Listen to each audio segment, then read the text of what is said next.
No, not yet. No, not yet. Our governor, yes.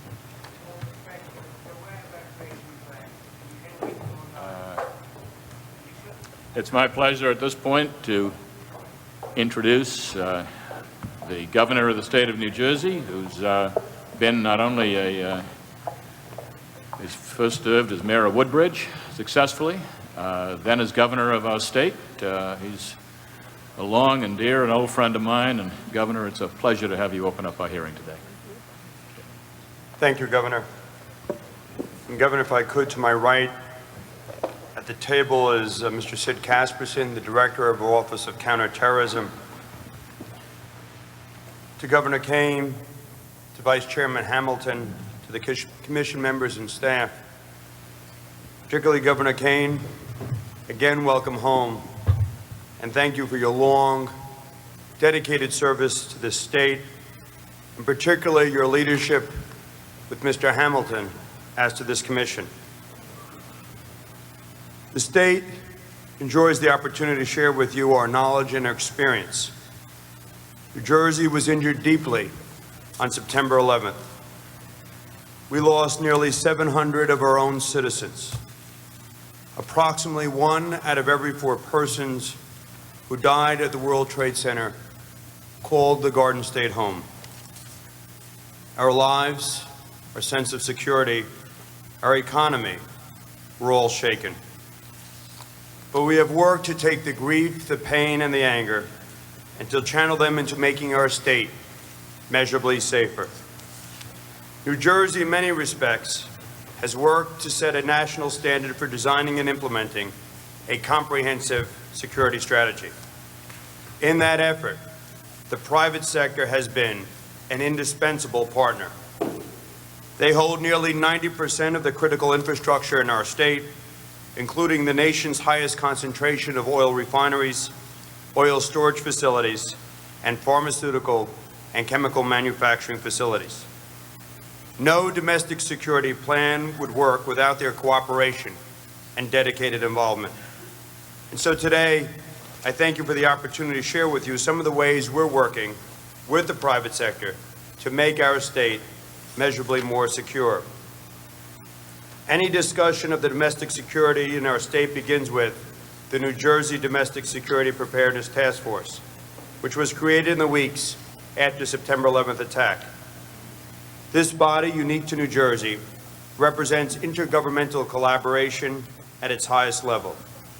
The task force is chaired by the Attorney General and consists of cabinet-level officials charged with significant security responsibilities. These individuals gather regularly to focus on the most pressing security issues confronting our state: counterterrorism, weapons of mass destruction, and bioterrorism, among others. I particularly like to commend former New Jersey Attorney General John Farmer, currently senior counsel to this committee, who served as the first chairman of this task force. The Task Force Infrastructure Advisory Committee is comprised of representatives from New Jersey's 23 industry sectors. The various IAC groups meet regularly among themselves to share information and security strategies. They also meet with the task force and their liaisons in state agencies, such as the Department of Environmental Protection for the chemical sector and the Department of Health and Senior Services for the healthcare sector. During the past 2 years, the task force and the IAC have worked with industry to develop best security practices. These recommendations focused on prevention, mitigation, and response, and recovery from terroristic activities. They include considerations such as site-specific vulnerability assessments, target hardening and mitigation measures, protocols for background checks, protocols related to security, protocols for adjusted security measures based on changes in the Homeland Security Alert System, communication protocols, crisis response, contingency, and continuity plans. In 2002, the IAC sectors all submitted best security practices to the Domestic Security Preparedness Task Force for review. Now, we have embarked upon a second generation of industry best security practices. After they are approved by the task force, they are sent to my office for final approval. In every case, I have directed the appropriate cabinet officer to work with the industry sector and to monitor compliance towards full implementation of best security practices. In this second generation review, we have already approved 10 of 23 recommendations. We are working in partnership with the private industry to get these practices in place as rapidly as possible. We have also established an innovative relationship with business executives for national security. A memorandum of understanding has been drafted between BENS and the State Office of Emergency Management to provide a database of business sector volunteers and resources that could be deployed during an emergency. Working alongside the task force is the Office of Counterterrorism, whose Director, Sid Casperson, sits with me here this morning. This office, which I created with the Attorney General's office through executive order last year, under the direction of Sidney Casperson, a 25-year veteran of the FBI, who headed the agency's Office of Intelligence Community Support for New York City, the OCT has taken significant steps towards fulfilling the mandate to identify, detect, and deter terrorist-related activity in New Jersey. As my chief liaison to the federal intelligence and law enforcement communities, the Office of Counterterrorism has forged close ties with the Office of Homeland Security, the FBI, the Department of Energy, and the Transportation Security Agency. This partnership has allowed us to develop unique initiatives like the New Jersey Law Enforcement Counterterrorism Training, which has trained literally thousands of state and local police officers across this state. It has also enhanced our infrastructure protection efforts. For example, if I could praise the efforts of Secretary Ridge, the Department of Homeland Security, we have implemented a buffer zone protection plans for a number of the state's high-risk chemical facilities. To test our plans, we conducted New Jersey's first buffer zone protection plan tabletop exercise. The Domestic Security Preparedness Task Force, the Office of Counterterrorism, are now working with the Department of Homeland Security to expand their training on buffer zone protection to critical infrastructure sites in the chemical and petroleum industries identified by the state.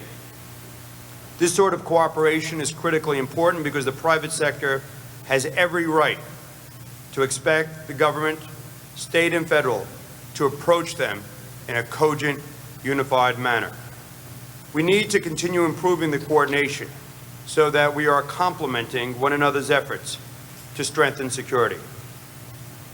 OCT is also sharing information and intelligence with the private sector as to potential threats.